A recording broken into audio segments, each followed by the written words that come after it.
So this video, I just did the video with this one. This video, I'm going to show you the same, how to take that same base wrap pattern and use a contrasting color circular wrap around it.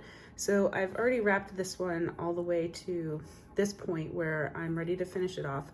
If your wraps go too far to the edges, then they start to kind of, let's see if I can show you.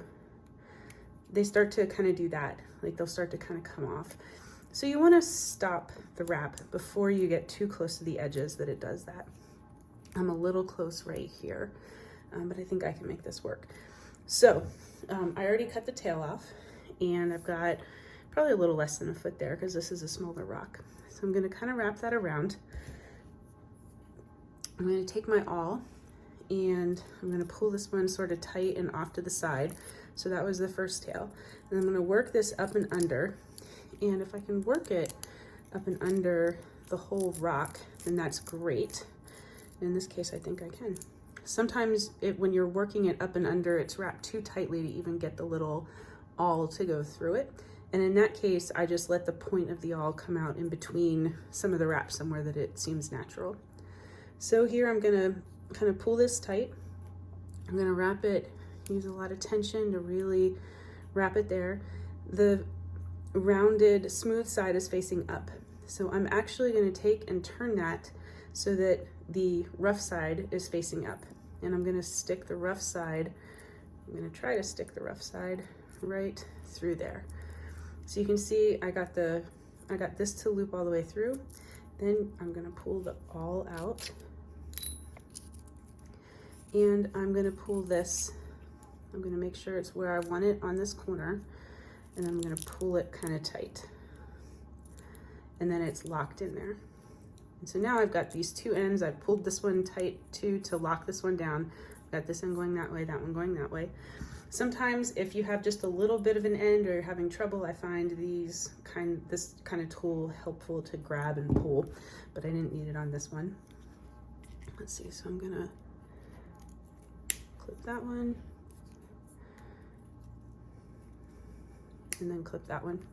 Now you can also stop there. It's a nice pattern even without a loop going through it. But if you wanted to put a contrasting loop going through, you can use, what I use is dyed caning. So sorry that the blue, probably should have picked a color other than blue, but this was just what I had handy.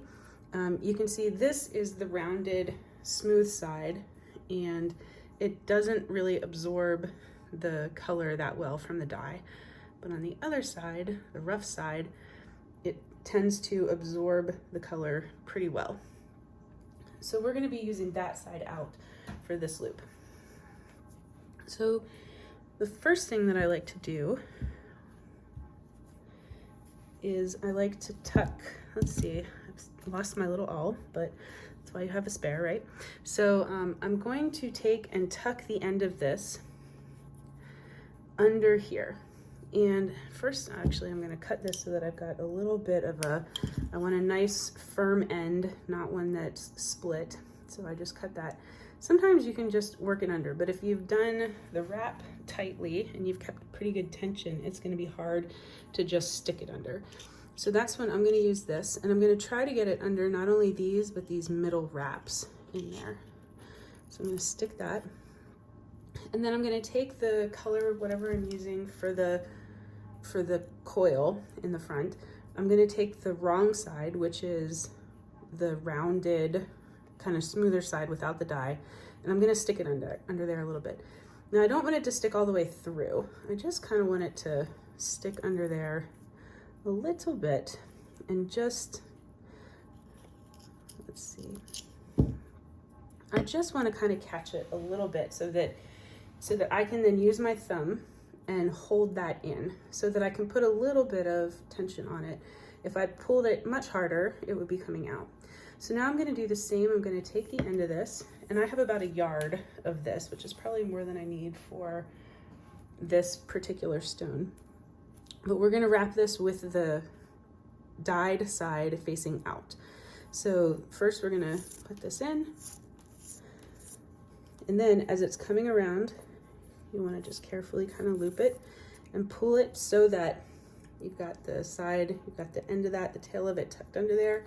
So you're not gonna pull it too tight here, because if you pull it too tight there, you're gonna pull it out at this point. But you want it kind of snug.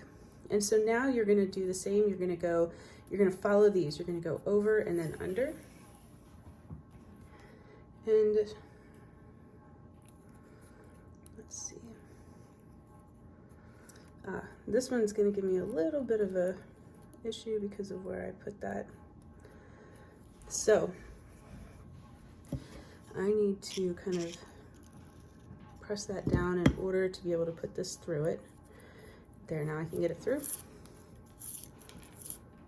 And again, twist it so that the side that you want facing out is facing out. Now we're gonna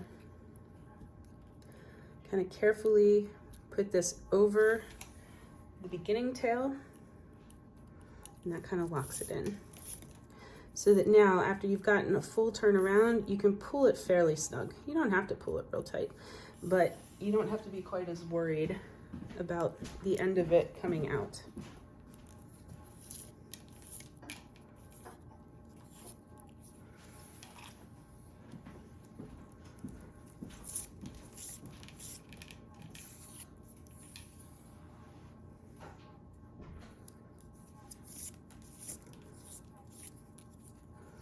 So you see you're going to continue going around until that's as big as you want.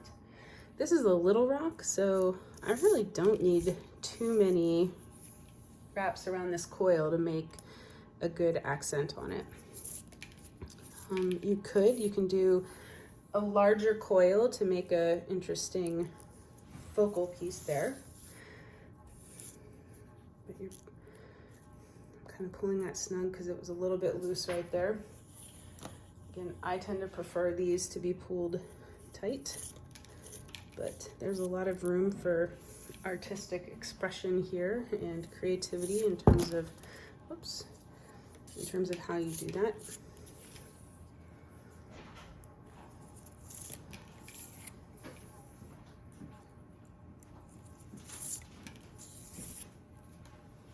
All right, so that's probably about good. I'm going to cut the end off here. Again, giving it about a foot of room.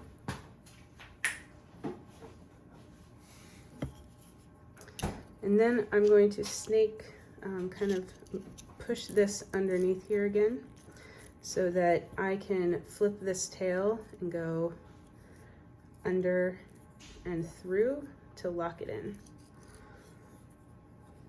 So I want the wrong side, which is the rounded side, facing up. And I'm going to push that through a little bit more.